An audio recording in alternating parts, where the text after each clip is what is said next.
அன்பே சிவம் மனமே குரு என்றுணர்த்திய குருவே போற்றி. எனக்குள் இறைவனை உணர வைத்த குருவே போற்றி.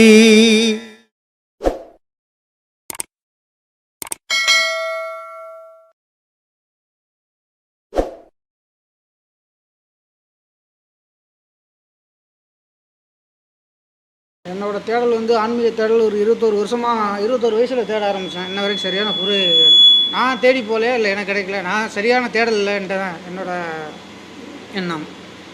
உங்களை ஒரு வருஷத்துக்கு முன்னாடி போன மார்ச்சில் தென்காசியில் எங்கள் அக்கா வீட்டில் போயிருக்கும்போது ஒரு வீடியோவில் தான் தற்செயலாக பார்த்தேன். அதுலேருந்து அவங்க மேலே ஒரு ஈர்ப்பு ஏற்பட்டு அவங்களை அந்த ஒரு வருஷமாகவே போக்குவரத்து இல்லை, இங்கே வர முடியல. ஒரு 4 மாதத்துக்கு முன்னாடி ஒரு அக்டோபர் நவம்பரில் கேட்கும்போது இந்த மாதிரி ஆசிரமம் கட்டிகிட்டு இருக்கான், பார்க்க முடியாதுன்னு சொன்னாங்க. அப்புறம் டிசம்பரில் தான் என்னால் வர முடியுது, வந்தேன். அதுக்கப்புறம் 2 மாதம் வர முடியல. இப்போ உங்களை பார்க்குவாங்க. எனக்கு உங்கள் ஆன்மீக தேடல் எப்படி தெரிஞ்சுக்கிறேன்னு யார்கிட்ட போய் நான் கேட்கணும், என்ன கேட்கணுன்றதே தெரியாமல் போகுது. ஆனால் ஏதோ ஒரு இயற்கைன்றது ஒன்று இருக்குது, தெய்வம்ன்றது இருக்குது. அது எப்படி அறிஞ்சுக்கிறன்ற விஷயம் எனக்கு புரியல ரொம்ப நாளாக. அதை உங்களை பார்த்தோன்னா ஓரளவுக்கு எனக்கு ஒரு 1% ஓரளவுக்கு புரிஞ்சிருக்கு. தெய்வம்னா நமக்குள்ளதே இருக்குது, அதை தேடினா தான் கிடைக்கணும். எனக்கு என்ன சந்தேகம்னா, இன்றைக்கி காலையில் வரும்போது ஒரு படித்தேன், ஒரு இறப்பை பற்றி. அது அகத்தியர் முனிவர் ஒன்று கேட்டிருக்காரு. ஒரு விஷயங்கள் நான் யூடியூப்பை பார்த்து ஒவ்வொன்றா தெரிஞ்சுக்கிட்டேன். ஆனால் அது உண்மையாக பொய்யான்றது உங்களை மாதிரி மகான்கள்கிட்ட கேட்டால் தான் அந்த விளக்கங்கள் தெளிவுறும்னு நான் நினைக்கிறேன்.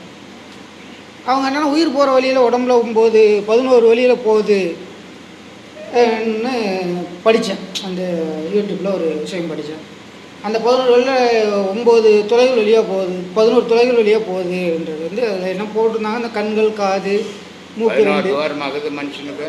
ஆனால் எனக்கு தெரிஞ்சு 9 துவாரம் இருக்குது. அப்புறம் 11ன்றது அவங்க ஒன்று நாவின்னு எக்ஸ்ட்ரா போட்டுருக்கீங்க.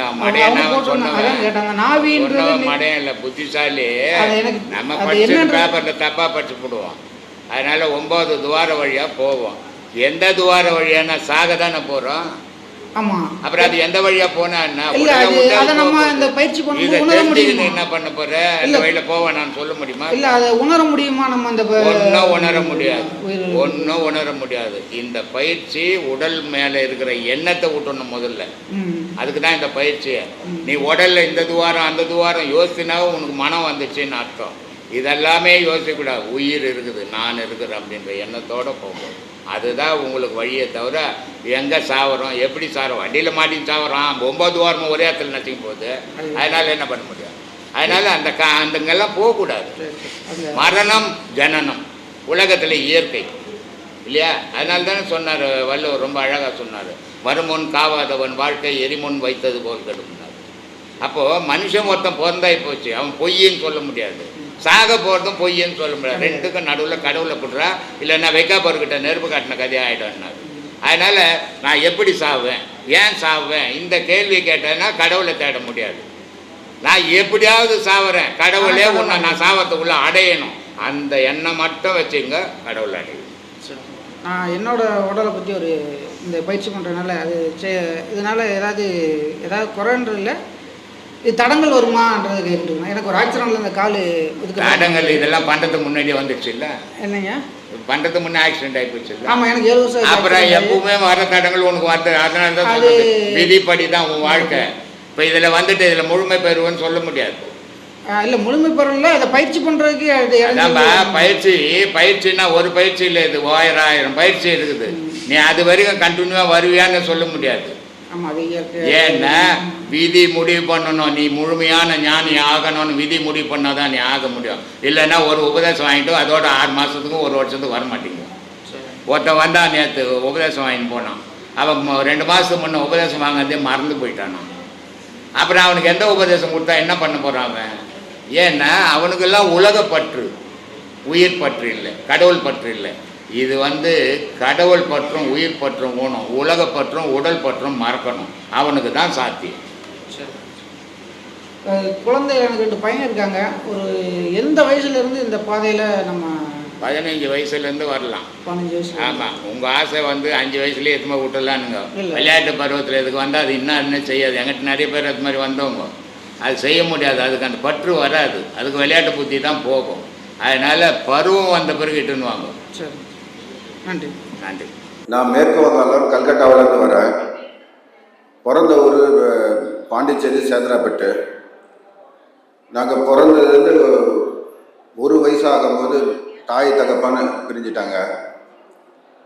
அதிலிருந்து இன்ன வரைக்கும் பல அனுபவங்கள்லாம் கிடச்சிருக்கு. பாண்டிச்சேரியிலையும் நிறைய வேலைகள் இருக்குது. குடும்ப சூழ்நிலையால் மேற்கு வங்காளம் போக வேண்டியது காரணமாச்சு. அப்போல்லாம் நான் எதுக்கு நான் வீட்டெல்லாம் விட்டுட்டு சொந்தங்கள்லாம் விட்டுட்டு வெளியில் போனேன் அப்படின்னு ஒரு வருத்தம் இருந்தது. அது குறிப்பிட்ட காலத்துக்கு அப்புறம் தான் சித்தர்களை பற்றியோ இந்த பாடல்களோ ஒரு ஞானிகள் சொன்னதையும் கேட்க கேட்க அது கூட அர்த்தம் எனக்கு புரிய வந்தது. வெளியில் போனதுனால பல அனுபவங்கள்லாம் கிடைச்சிது. இங்கே இருக்கிறவங்களுக்கும் தமிழ்நாட்டிலிருந்தும் வெளியில் போகிறவங்களுக்கும் பல அனுபவங்கள்லாம் கிடச்சிருக்கு. அதே மாதிரி பல அனுபவத்தும் உங்கள்கிட்ட பகிர்ந்துக்க வந்திருக்கா. சில கேள்விகளும் ஐயா கிட்ட இருக்கு. லாக்டவுன் நேரத்தில் எல்லாருமே கஷ்டப்பட்டாங்க, நிறைய பேர். அதில் நானும் ஒருத்தவன். என்ன வருத்தம் அப்படின்னு சொன்னால், நமக்குள்ள வேலை செய்கிறவங்க எல்லாம் வேலை முடங்கி போய் சாப்பாடுக்கு கஷ்டப்பட்டாங்க. அப்போ நம்மளால் முடிஞ்சவங்களுக்கு சாப்பாடு போட்டோம். ஆனால் அவங்க குடும்பத்துக்கு சாப்பாடு போடுற அளவுக்கு நமக்கு தகுதி இல்லாமல் போச்சு. அந்த ஒரு வருத்தமாக இருந்தது. அப்போ நாங்கள் என்ன செஞ்சோன்னா, அங்கே கம்பெனியிலே நாங்கள் வேலை செய்கிற கம்பெனியில் லோடிங் வேலை செய்ய ஆரம்பித்தோம். என்னை லோடிங் வேலை செய்ய விட மாட்டாங்க. ஆனால் எனக்கு என் குடும்பத்துக்கு உள்ளே இருக்கிறவங்க மற்றவங்களுக்கு சாப்பாடு போடணும். அப்போ நானும் போய் லோடிங் வேலை செஞ்சேன். இந்த மாதிரி செஞ்சுட்டு நேரம் கிடைக்கும்போது யூடியூப்பில் வீடியோ பார்ப்பேன் சித்தர்களை பற்றி. அப்போ தான் ஐயாவோட வீடியோ பார்த்த உடனே 15 வருஷத்துக்கு முன்னால் தேடின குரு எனக்கு கிடைச்சது ஒன்று. உடனே ஐயாவுக்கு ஃபோன் பண்ணேன், ஐயா நான் வரப்போகிறேன் அப்படின்னு. ஐயா சொன்னாங்க, சந்தோஷமாக நீங்கள் வாங்கண்ணே. அடுத்த மாதமே நான் வந்தேன். ஐயா 1:30 மணி வரைக்கும் எனக்காக காத்திருந்தாங்க. வந்து ஐயா கிட்ட ஆசீர்வாதம் வாங்கினேன். அதுக்கு முன்னால் பயங்கரமான கோபங்கள்லாம் வரும். எனக்கு கோபங்கள்லாம் போச்சு, மான அபிமானம் போச்சு. இந்த சந்தோஷமும் இல்லை. ஒரு செயலை செஞ்சோம், ஒரு நல்ல காரியம் செஞ்சோமா கெட்ட காரியம் செஞ்சோமா, எந்த ஒரு இதுக்கும் சந்தோஷம் வர்றதில்லை, துக்கம் வர்றதில்லை. எதுக்காகன்னா ஐயாவோட பாதத்தில் வணங்கி ஐயா ஆசீர்வாதம் பண்ணலேருந்து இன்னை வரைக்கும் ஐயாவோட புண்ணியத்தில் நல்லா இருக்கும் சாமி. இது ஐயா சொன்ன வழியில் ஓரளவுக்கு மேற்கு வங்காளத்தில் சில அன்னதானம் அதெல்லாம் செஞ்சுட்டு இருக்கோம். அங்கே மேற்கு வங்காளத்தில் தமிழ் இல்லை, வங்காள மொழி. அவங்களுக்கு புரிய வச்சு புதுசாக ஒரு பக்தர்கள்லாம் உண்டாக்கியிருக்கோம். ஒரு 25 பேர் எல்லாரும் சேர்ந்து அன்னதானம் பண்ணியிருக்கோம். அதான் இன்னும் ஐயாவோட வழியில் போகலான்னு ஒரு ஆசை. உங்களோட ஆசீர்வாதம், ஐயாவோட ஆசீர்வாதம் கண்டிப்பாக இருக்குது. இன்னும் மேலும் மேலும் ஐயாவோட பெருமையை நாங்கள் வெளி மாநிலத்திலும் தெரிவிக்கணும்னு ஆசை. அது நிறைவேறும், கண்டிப்பாக நிறைவேறும். கேள்வி ஐயா சொல்லுங்க. பெரியவங்க சொன்னா பெருமாள் சொன்ன மாதிரி. பெரியவங்க யாரு? என்ன யாரு? யாரு? என்னோட நாலேஜ்ல ஐயா பெரியவங்க இல்ல இந்த மாதிரி பெரியவங்களா? யாரு பெரியவங்க? நல்ல கேள்விதான் சாமி. யார் பெரியவங்க? பெருமாள் யாரு? பெரியமாளா பெருமாளா? பெருமான். பெருமான் தான் பெருமாள். ஆம், பெருமாள். பெருமாள் சொன்னா பர்டிகுலரா ஒருத்தர் சொல்றது. யார் சொல்றது? அவர் நாமம் போட்டுப்பாரு. அவரு திருப்பதியில் இருப்பாரு. அவர் பேர் என்னது? வெங்கடேச பெருமாள். பெருமாள்னா பர்டிகுலரா ஒருத்தரை தான் சொல்றது, ஒரு தெய்வத்தை சொல்றது. ஆனால் பெருமான் அப்படி சொல்லிட்டா தெய்வத்தை சொல்றது. அதுல இந்த தெய்வம் அந்த தெய்வம் பிரிச்சே இல்லை. ஒரே தெய்வம், ஏக தெய்வம். எல்லாத்தையும் படைச்சது யாரோ அவனை குறிக்கக்கூடிய ஒரு வார்த்தை தான் பெருமான். பெருமாள்னா அவர் வெங்கடாச்சலபதினு சொல்லலாம், ஏழுமலையான்னு சொல்லலாம். அப்போ ஒரு இடத்துல பொருந்திட்டார். ஆனால் மால்ன்ற ஒரு பொருளும் இருக்குது. மால்ன்னு ஒன்று சொன்னால் மயக்கம். இதெல்லாம் நம்மளை மயக்கம்.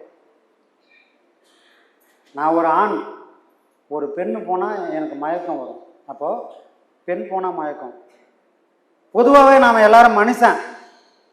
எல்லாரையும் மயக்கக்கூடிய ஒரு பொருள் எதுனா இந்த உலகம். இந்த உலகம் உண்மையானதா? உண்மையாதான் சாமி.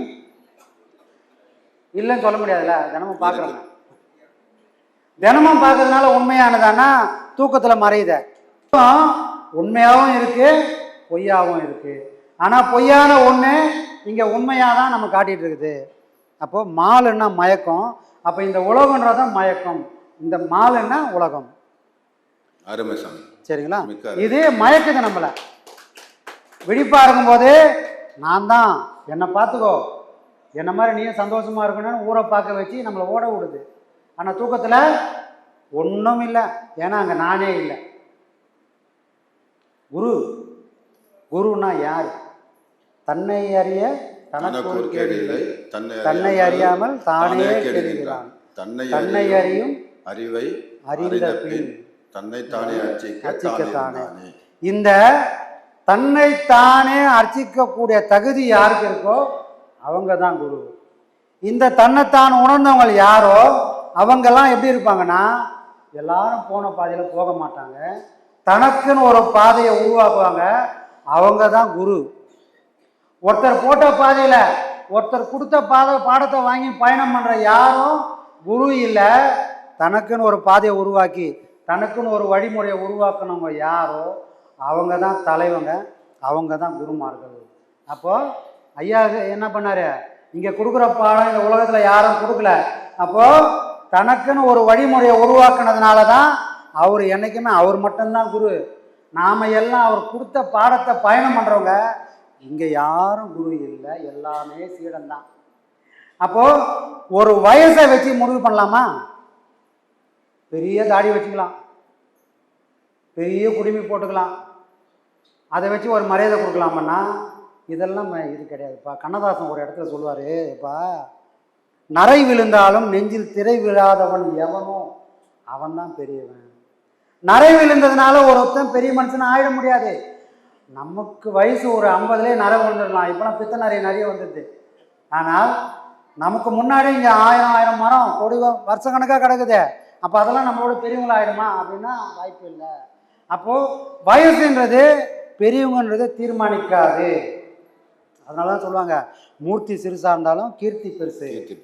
அப்போது இங்கே வடிவம் நரெல்லாம் பெரிய மனுஷனுக்கான அறிகுறி இல்லை, வயசு பெரிய மனுஷனுக்கான அறிவு இல்லை, பக்குவம் மட்டும்தான் பெரிய மனுஷனுக்கான அறிகுறி. அப்போது நரை விழுந்தாலும் நெஞ்சில் திரை விழா. திரை ஏன் போடணுன்னா, திரைனா உள்ளகிற பொருளை மறைக்குதுன்னு அர்த்தம். இந்த உள்ளகிற என் மனசை பட்டவர்த்தனமாக காட்ட முடியாமல் நான் மறைச்சி வாழ்ந்தேன்னா நான் மனுஷனுக்கே அர்த்தம் இல்லை. புரியுதுங்களா? வெள்ளை வேஷ்டி வெளியே கட்டிக்கலாம், ஆனால் உள்ள ஒரு பொருள் வெள்ளையாக இருக்கணும்னு தான் நான் வெளியே காட்டுறேன். உள்ளகிற பொருளும் வெள்ளையாக ஒரு நாள் ஆகாதா அப்படின்ற ஏக்கம் நமக்கு இருக்கிறதுனால தான் வெளியே கட்டி பார்க்குறோம். அந்த உள்ளேயும் ஒரு பொருள் வெள்ளையாக ஆனால் அப்போ அவங்க மட்டும்தான் பெரியவங்க, அவங்களுக்கு வயசு வித்தியாசம் இல்லை. திருநாவுக்கரசர் 80 வயசு, திருஞான சம்பந்தருக்கு 14 வயசு. புரியுதுங்களா? இவங்க 2 பேரும் ஒன்று தான், ஆனால் வயசுக்கு சம்பந்தமே இல்லை. மூர்த்தி சிறுசாக இருந்தாலும் கீர்த்தி பெருசு. அப்போது பெரியவங்கன்னா யாருன்னா உலகத்துக்காக நல்லதை சொல்கிறவங்க தான். ஆனால் இன்றைக்கி பெரியவங்க அப்படி இருக்காங்களா? போய் டீ கடையில் போய் உக்காந்துக்கின்னு, டேய் இந்த உலகம் மோசமான உலகம், ஒரு டீ ஒரு பஜ்ஜி சாப்பிட்டுக்கின்னு வரவங்க போகிறவங்களாம் இதுதான் சொல்லுது, இந்த உலகத்தை நம்பாத, இந்த உலகம் மோசமான உலகம், யாரையுமே நம்பாத. எப்படி யாரையுமே நம்பாமல் என் டீ கடையில் எப்படி குச்சி நிற்பேன்? இப்போ நாமெல்லாம் இவ்வளோ தூரம் வந்துக்கிறோம், எந்த நம்பிக்கையில் வந்தோம்? இந்த உலகம் இன்னும் கூட ஓரளவுக்கு சுத்தமாக இருக்கிறதுனால தான் இங்கே எவ்வளோ பெண்கள்லாம் தனியாக வராங்க. எந்த தைரியத்தில் வராங்க? உலகம் கெட்டு போகலை, மனுஷன் மட்டும்தான் கெட்டு போயிருக்கிறான். இந்த மனுஷன் கெட்டு போனதுனால கெட்டவனுக்கு மஞ்சள் காமலை வந்தவனுக்கு மஞ்சளாகவே தெரிகிற மாதிரி கெட்டு போனவனுக்கு உலகமே கெட்ட மாதிரி தெரியுது. மாற வேண்டிய இவன் மட்டும்தான். உலகம் நல்லதும் இல்லை கெட்டதும் இல்லை. உலகம் யாருக்கும் நல்லதும் பண்ணல கெட்டதும் பண்ணலை, அவனுக்கு அவன் மனசுக்கு ஏற்ற மாதிரி வருது. ஒரு காலத்தில் நான் அசைவம் சாப்பிட்டேன், அப்போ அந்த அசைவம் எனக்கு கெட்ட விஷயமா தெரியல. இப்போ அசைவத்தை விட்டு நான் சைவம் தான் சாப்பிட்றேன். இப்போ அசைவம் தொண்டவனை பார்த்து ஐயோ மோசமானவனான்றான், நானே அதை தான் செஞ்சுருந்தேன். புரியுதுங்களா? அப்போது அசைவத்திலையோ சைவத்திலையோ நல்லதும் இல்லை கெட்டதும் இல்லை, நான் இருக்கிற நிலைக்கு ஏற்ற மாதிரி அது நல்லதாகவும் கெட்டதாகவும் எனக்கு அது காட்டுது. அப்போ இந்த உலகமும் அதுதான். அது உலகம் நல்லதும் இல்லை கெட்டதும் இல்லை. ஏன்னா அதுக்கு உயிர் இல்லை. அது ஒரு அக்ரிணை பொருள். அதை ஒருத்தன் படைச்சி சுத்த விடுறான். அதை யாரும் இயக்கலை. அப்போது அது நல்லதாகவும் கெட்டதாகவும் இருந்ததுன்னா நான் யோகினா இருந்தால் என்ன மாதிரியே எல்லாரும் யோகின்னு நான் நினைப்பேன். நான் கெட்டவனா இருந்தால் அப்பப்போ என் பர்ஸை பத்திரம் பண்ணி வைப்பேன்.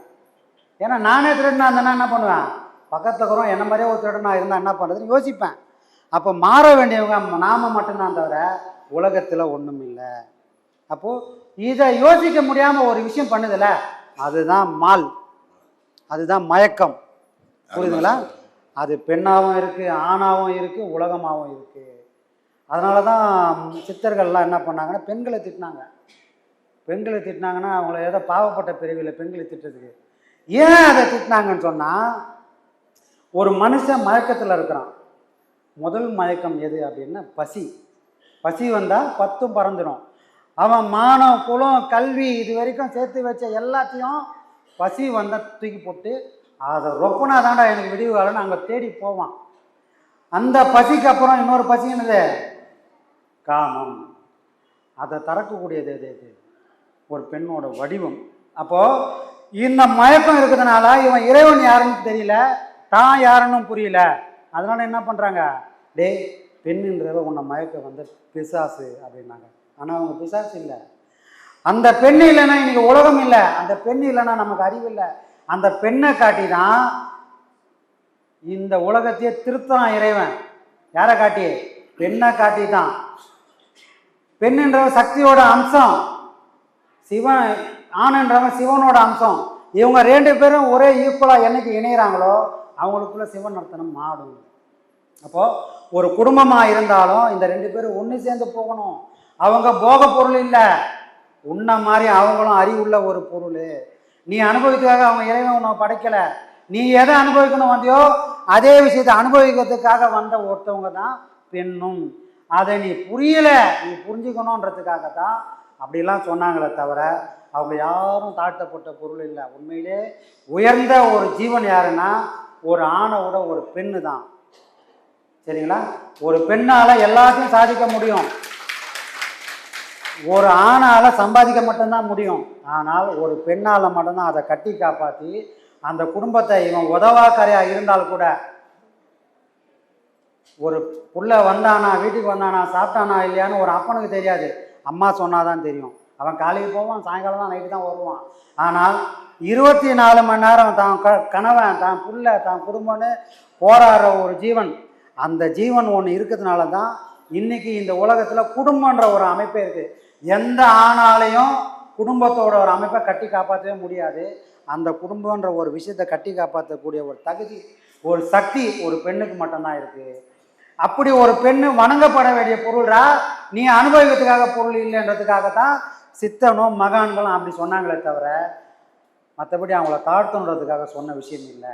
நான் புரிஞ்சுக்கணும், நான் பக்குவப்பட்டால் அந்த காமன்ற ஒன்று என்னை கடவுளை காட்டக்கூடிய ஒரு பொருளாக மாறும். அதுக்காக தான் அவங்க சொன்னாங்க. அப்போது மாலுன்ற ஒரு பொருள் மயக்கத்தை கொடுக்கக்கூடிய பொருள். இந்த ஞானம்ன்ற இந்த யோகம்ன்ற ஒரு பாதை அந்த மயக்கத்தை அறுக்கிறதுக்கான ஒரு கருவி.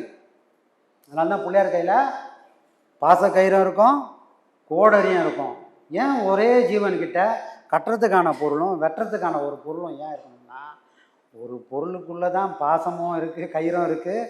அதே பொருள் விழிப்படைஞ்சால் எந்த பாசம் அதுக்கு தடையாக இருந்தோ அதெல்லாம் உடச்சிக்கினால அதால் வர முடியுன்ற விஷயத்த ஒரு தெய்வத்தோட சிலையில் காட்டுறாங்க. அப்போ எனக்குள்ளே நான் கட்டுப்பட்டும் அடங்கி ஒடுங்கி என்னை அறியாமலும் இருக்க முடியும், எல்லாத்தையும் உடச்சிக்கின்னு வெளியே வந்து எரிமலை மாதிரி என்னால் வாழவும் முடியுன்றது காரணத்துவாங்க சாமி. மிக சிறப்பு சாமி. சரிங்களா? எதிர்பார்த்ததை விட அதிகமாக ₹1 கிடைக்கணும் வந்தேன், ₹1000 கிடைச்சி போயிட்டு சார். நல்ல சாமி, எல்லாம் ஐயனோட கொடுக்கணும். புலிக்கு பிறந்தது பூனையாகுமா? இது கேள்வியும் பதிலும்.